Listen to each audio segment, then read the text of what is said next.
Hello, everyone, and welcome to our session on tax technology. I'm excited to have you here today as we dive into how data, artificial intelligence, and process mapping are transforming tax operations.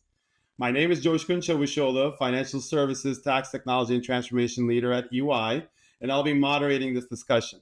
Today, we're fortunate enough to have two distinguished experts joining us. First, we have Jessica Liu, who's the Direct Tax Technology and Transformation Practice Leader, who has led numerous tax technology initiatives, enhancing efficiency and compliance through innovative approaches.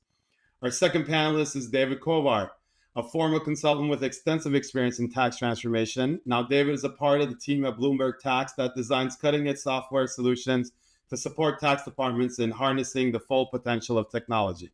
Thank you both for being here. I know our audience is eager to hear from you. So just to kick things off, I'd like to ask each of you about the impact of tax technology on the tax function, especially in the context of process mapping. Jessica, let's start with you. Thanks, Joshku. From a direct tax perspective, there are just so many new requirements, Pillar 2, and then the upcoming change on income tax disclosure. A lot of the new requirements throwing at the tax team, and then we're here, tax department, dealing with limited resources. And all of this just means you need to, get better data, make better use of the data and maximizing the technology capabilities you have. And then that means maximizing the vendor software functionalities and also looking within your organization to understand what automation capabilities you have that you can leverage. Thank you, Jessica, for those insights. It's clear that a holistic tax technology roadmap is critical, but what are some of the actions that you recommend that tax departments should be thinking about? Yeah. So, for example, the income tax disclosure change requires tax to disclose things at the more granular level and then disaggregate certain information that they used to report on a combined basis. So, as tax team are entering into the December January year-end reporting period, it makes sense to start thinking prospectively. What does that mean? What changes need to be put in place to look at the process and then tweak how the technology is configured so that they are ready for the next reporting cycle. And I would strongly encourage tax department to act now because some of the changes, if you have data gaps, it may take time to put in place, and then a lot of companies may want to do a retroactive a comparative analysis to get comfortable with the new approach. So, really act now and be ready for the changes. Very good. Well, thank you, Jessica. Let me turn over to David. And David, as someone who's transitioned from consulting to developing software solutions, you bring a unique perspective. From your experience, what are some of the key considerations for tax teams when implementing tax technology, and how can they best leverage software to maximize these capabilities? So there's a couple things that we're now seeing on the vendor side that are really interesting. The first of them is as Jessica actually pointed out, the increased level of requirements that are out there, both in terms of the provision side with the ASU 2023-09, which is driven by investors basically saying we want more information to understand your tax risk. And what that's really doing is that is going to stress the tax function in terms of actually the level of data that they have and the quality of the data that they have.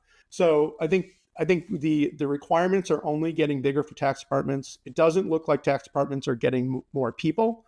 And so technology is one of those things that can help sort of bridge the gap in terms of things. So it's actually very critical.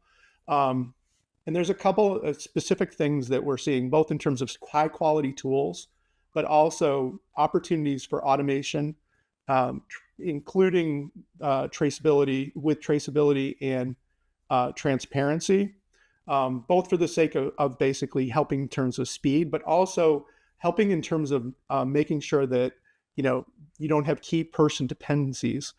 So you're standardizing things, and this is actually where both the consulting side and the vendors can actually help, which is with all this increase in terms of the granularity requirements, how can we automate things in a way that is still going to be transparent and traceable and not make a new black box?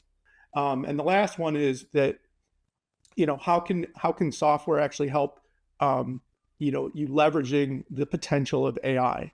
And so one of the things, like in terms of AI specifically, we have started to actually do some things with AI where, for instance, we're helping people to put together formulas with AI. We're being very careful about how we're using it because of some of the questions around AI, but we do believe that it's going to become part of the way that tax departments work, and especially in an environment where closes are getting faster. There should be more opportunities to actually leverage it, although it needs to be vetted.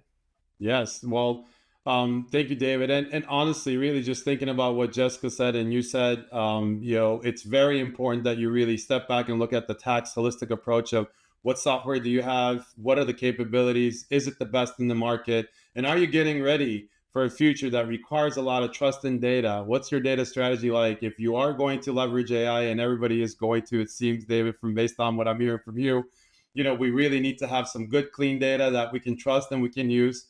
We have to have processes that are really robust, that can be automated. And ultimately, we can't wait and kick the can down the road. We just really have to get ready based on what Jessica's telling us. So thank you so much, Jessica and David, for sharing such valuable insights today. Your expertise in tax technology has given our audience a lot to think about and applying their own work. And it's clear the landscape of tax operations is evolving rapidly. And your guidance on navigating these changes have been incredibly helpful. Thank you for your time today.